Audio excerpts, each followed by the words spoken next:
non, Patrice, Laura n'a pas eu le temps de mettre votre tête sur son...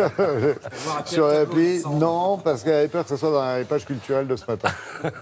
On va parler de Georges Bizet, vous savez, le compositeur de Carmen. Dont Carmen on connaît qui bien est la tête. le troisième opéra le plus joué au monde, derrière la flûte enchantée et la Traviata. Voilà, c'est la cerise sur le gâteau ce matin. Alors, il a deux actualités, Georges Bizet, qui témoignent un peu de la schizophrénie de l'époque. Hein. C'est-à-dire que d'un côté, il y a Bizet, le méchant, celui qui a fait Carmen qui est assassiné à la fin de l'opéra par Don José. Et il ne fallait pas que le public applaudisse l'assassinat d'une femme, c'était pas possible, donc un metteur en scène a décidé que ce serait le contraire, que ce serait Carmen qui assassinerait Don José, donc ça a rendu les critiques hystériques.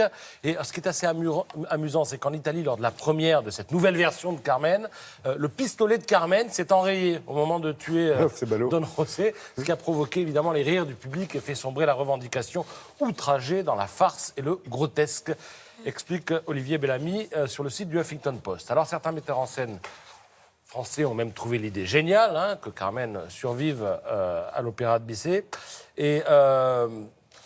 Mais heureusement, Bizet, qu'on assassine d'un côté, a aussi une autre actu qui va en quelque sorte le ressusciter, c'est que sa maison de Bougival, qui se trouve dans les Yvelines, donc à une vingtaine de kilomètres de Paris, vient d'être racheté par le conseil départemental des Yvelines. Alors, c'est dans cette maison qu'il a composé Carmen.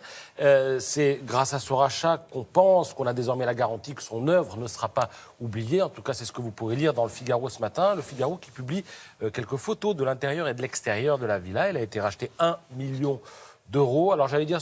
plutôt un prix d'amis, hein, vu les prix qui se pratiquent là et vu la taille de la maison. Il y aura au premier étage de la maison un musée consacré évidemment à Carmen et dans les étages supérieurs, parce qu'il n'y a pas qu'un seul étage supérieur, on fera des chambres et ça deviendra une résidence d'artistes.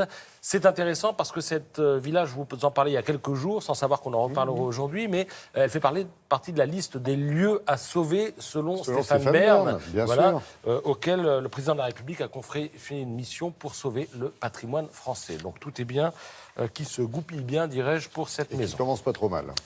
Une photo collector, j'allais dire, ce matin dans le Figaro. Regardez, il y a là 11 œuvres provenant de la famille de Camille Claudel.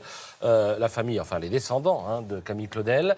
Ces 11 œuvres vont être exposées au musée d'Orsay jusqu'au 11 février prochain. Alors profitez-en, parce qu'on les voit ensemble pour la dernière fois. Ensuite, elles seront séparées, c'est-à-dire qu'il y a eu une vente aux enchères chez Art Curial à l'automne dernier. Ces œuvres ont été préemptées par le gouvernement et on voit notamment, pile au centre de la photo, L'homme penché, un plâtre qui date de 1886.